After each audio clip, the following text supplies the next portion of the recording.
Պարոն Թաթոյան, Ռոբերտ Քոչարյանն ասում է, որ եթե իրենք անլրջություն ցուցաբերեն, իրենց ընտրողին կկորցնեն, որն է ձեր տեսակետը այս մասով եւ արդյոք մեր հանրությունը լուրջ ղեկավար է ցանկանում ունենալ, ինչպես օրինակ Ռոբերտ Քոչարյանն է ժամանակին։ Այստեղ ես հարցը դիտարկում եմ բացառապես քաղաքական տեսանկյունից։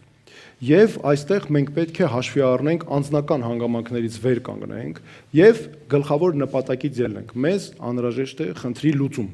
Մեզ անհրաժեշտ է, որպեսզի Նիկոլ Փաշինյանին այս ընթացքում չանենք որևէ ուժեղացնող բան եւ նրան թույլ չտանք, որպեսզի նա հավաքի արհեստական, բայց լրացուցիչ լեգիտիմություն։ Եվ ես համոզված եմ, որ Հանրապետության երկրորդ նախագահ Ռոբերտ Քոչարյանի մասնակցությունը օգնում է Նիկոլ Փաշինյանին։ Օրինակ, ես համոզված եմ, որ ես կարծում եմ, որ Նիկոլ Փաշինյանը պատերազմի դիսկուրսը բերել է նկատի ունենալով Հանրապետության երկրորդ նախագահի մասնակցությունը, որտեղ օրինակ Հանրապետության երկրորդ նախագահը հայտարարել է, որ թրիփը անվտանգության, Հայաստանի անվտանգության ամենամեծ սպառնալիքն է դառնալու։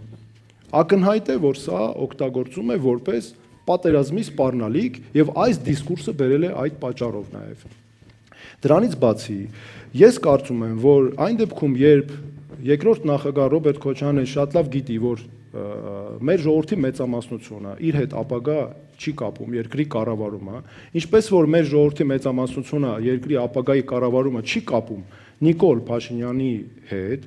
նրա այս մասնակցությամբ ինձ մոտ հարցեր են առաջանում։ Այստեղ ուրեմն կա կամ բիզնես պաշտպանելու նպատակ, կա Նիկոլ Փաշինյանի կառավարության ժամանակ ընդդիմություն լինելու նպատակ, չգիտեմ, կամ երկուսը միասին։ Եվ սրանք, ես կարծում եմ, այս առաջադրումը խանգարում է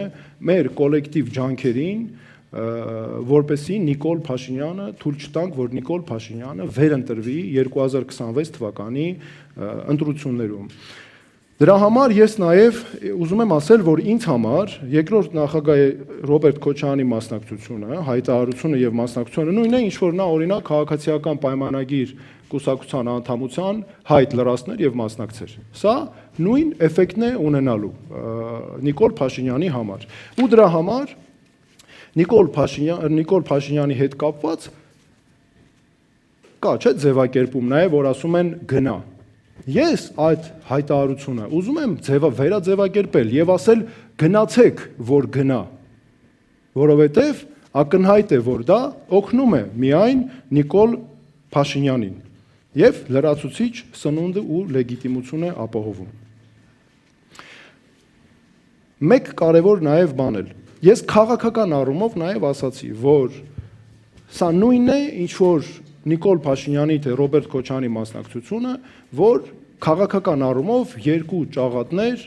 վիճում են, թե սաները ում է բաժին հասնելու։ Եվ շատ հստակ է, որ հայ ժողովուրդը չի պատկերացնում նրանցից որևէ մեկի հետ մեծամասնությունը երկրի կառավարումը։ Սա ցույց է տալիս նաև մեր շփումները մեր ժողովրդի հետ։ Եվ ես հույս ունեի, որ ուզում եմ այդ հույսը հիմա էլ պայփայել, որ առաջին եւ երրորդ նախագահների օրինակով կարծեք թե նրանք չեն մասնակցում այդ խելամիտ քայլերին նաեւ հետևեր Հանրապետության երկրորդ նախագահ։ Եվ դրա համար եմ ես ասում, ձևակերպումը գնացեք, որ գնա։ Բաժանորդագրվեք Արմատ մեդիայի ալիքներին YouTube-ում, Facebook-ում, Instagram-ում եւ Telegram-ում։